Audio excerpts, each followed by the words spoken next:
You guys, I hate talking about food, but I also love talking about food. Here's the dilemma for me. Being a content creator on a frugal living channel, you'd think, okay, I want to have my frugal ways of grocery shopping, etc., which I do. But you also want to balance that with healthy eating, which can be challenging. And it's very hard for me sometimes when I'm sharing things about how I do things and people come back with some not so nice comments when it comes to certain topics. And one of the topics that really bothers me as a creator, as a frugal living creator, is food shaming.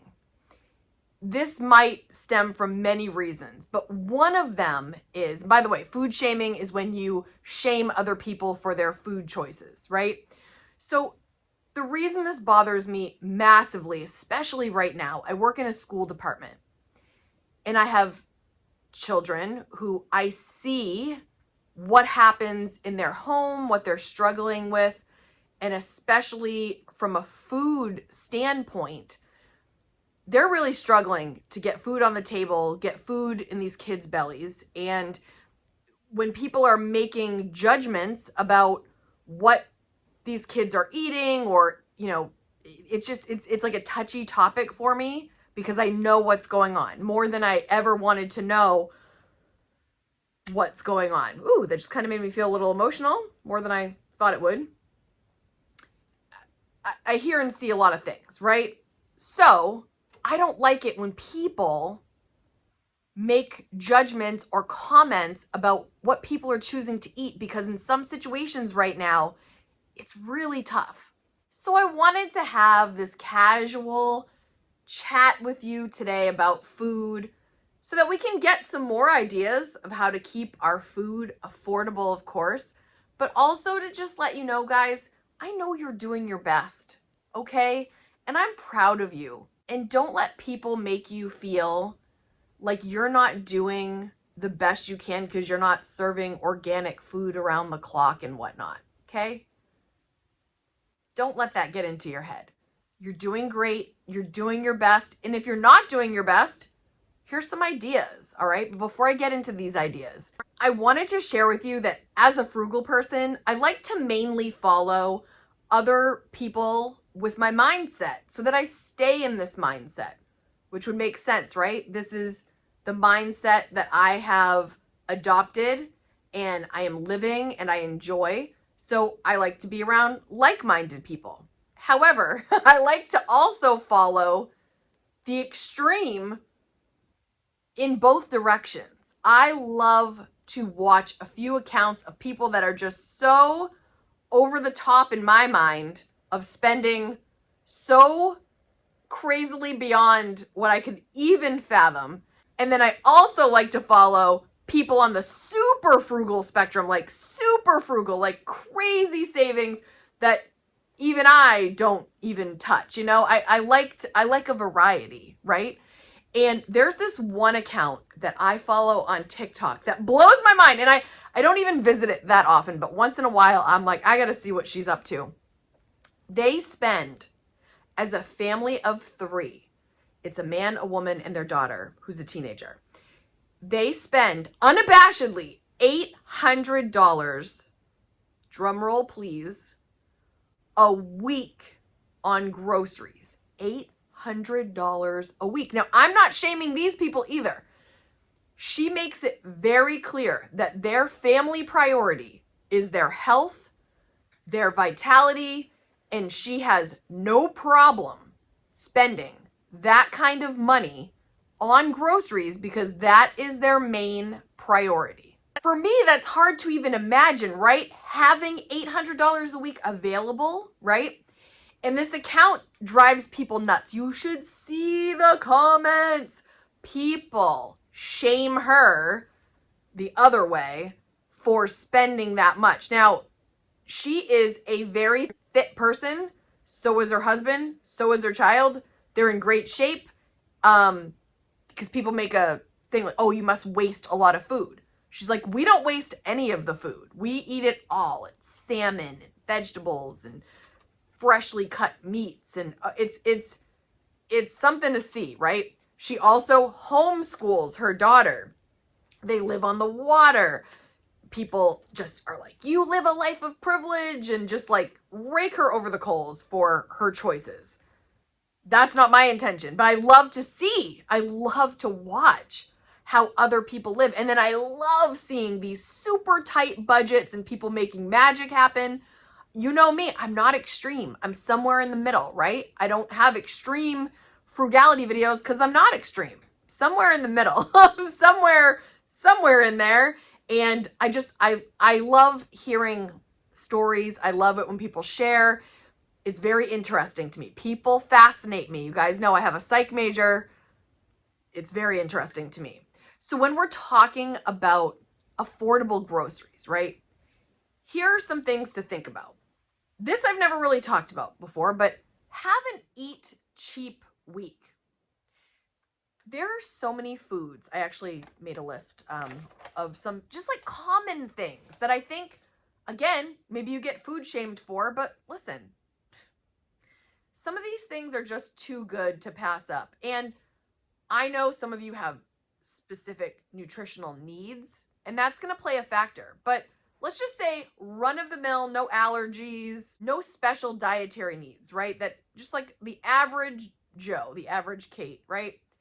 Pancakes. There's nothing wrong with some delicious pancakes, okay?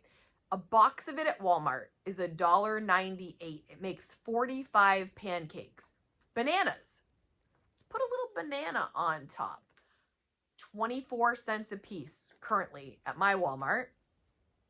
Let's take a look at what else I've got on this list. So, yummy pancakes for breakfast. If you're going to have an eat cheap week, those pancakes will make a lot of pancakes for your family. It's $1.98. Put a little banana on top.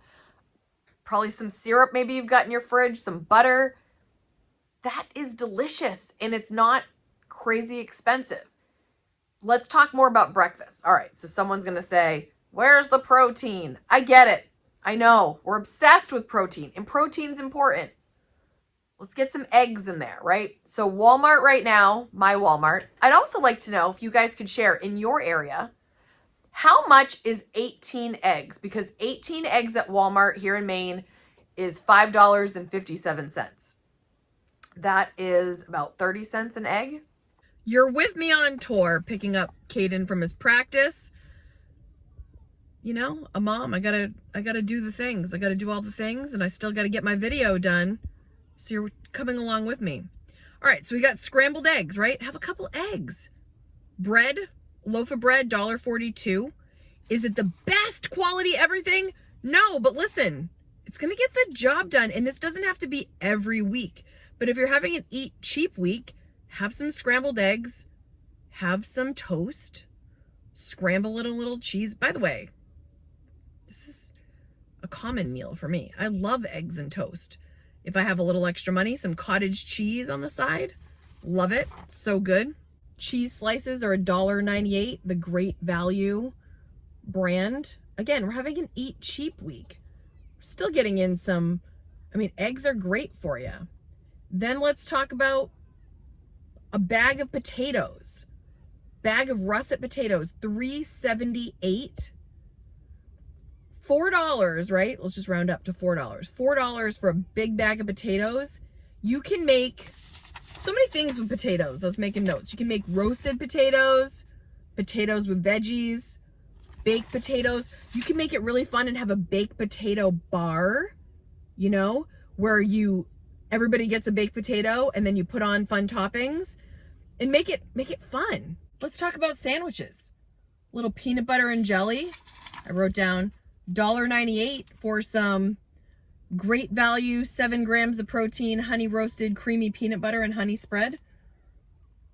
18 ounces of jelly, $1.98. We already talked about the cheese and the bread. Grilled cheese. If you're able to put in some veggies, some peppers, tomato. There's also like a cheddar and apple version. Grilled cheese bites with dipping sauce. So say you get some pasta sauce and then you dip it in there. like a deconstructed grilled cheese with tomato sauce, like, but dipping, like that'd be so delicious.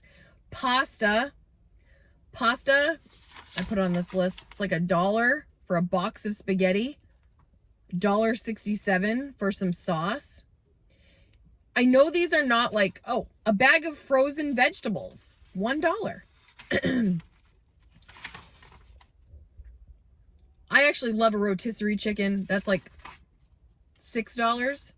But another tip is don't have meat as your main thing. Have meat on the side.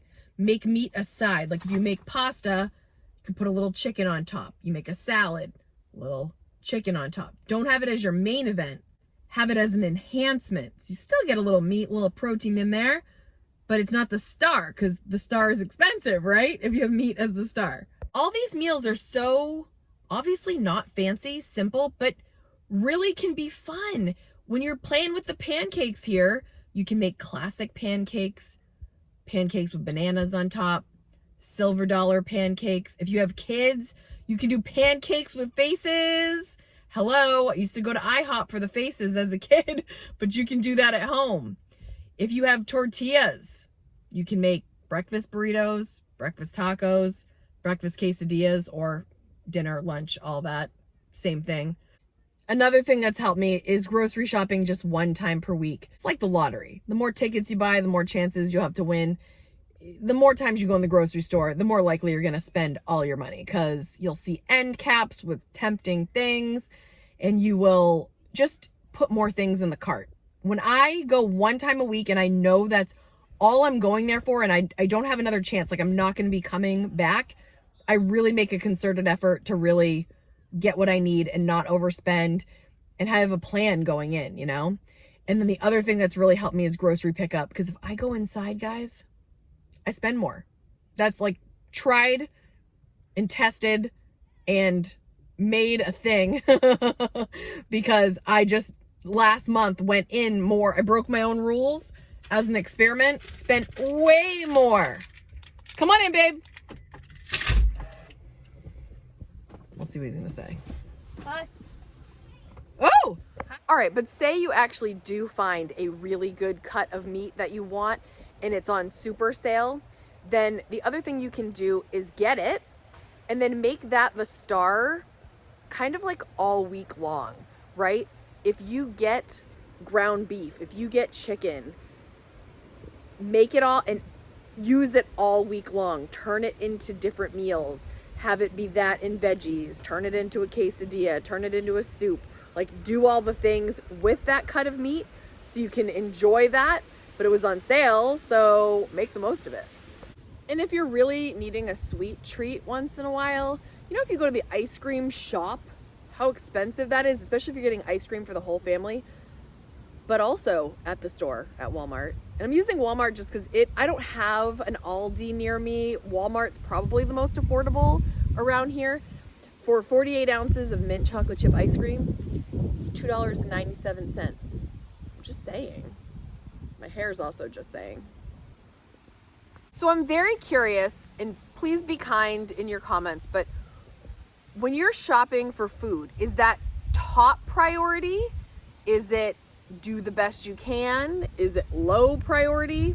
And no shaming each other, guys, please, because I just know, you know, we have mortgages, we have all the things, and I know nutrition is so important. Of course it is.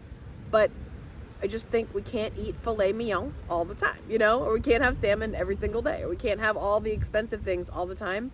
And I think it's okay to have an eat cheap week once in a while. I know people that lived on ramen for so long when they're going through their hard times. You know, it's a little give and take, do what you can and do the absolute best we can. And I'm here to support, I'm here to discuss. Just, you know, let me know your thoughts on food and what do you do? What do you do to make it work for you financially? I'm really interested. Thank you for sharing in advance. If you love talking about budgeting, frugal living, saving money, have you subscribed yet? First thing. Second of all, if you could tap that like to get this video out to others. And third, let's keep talking. Watch this video next. Thank you for watching. See you in the next video.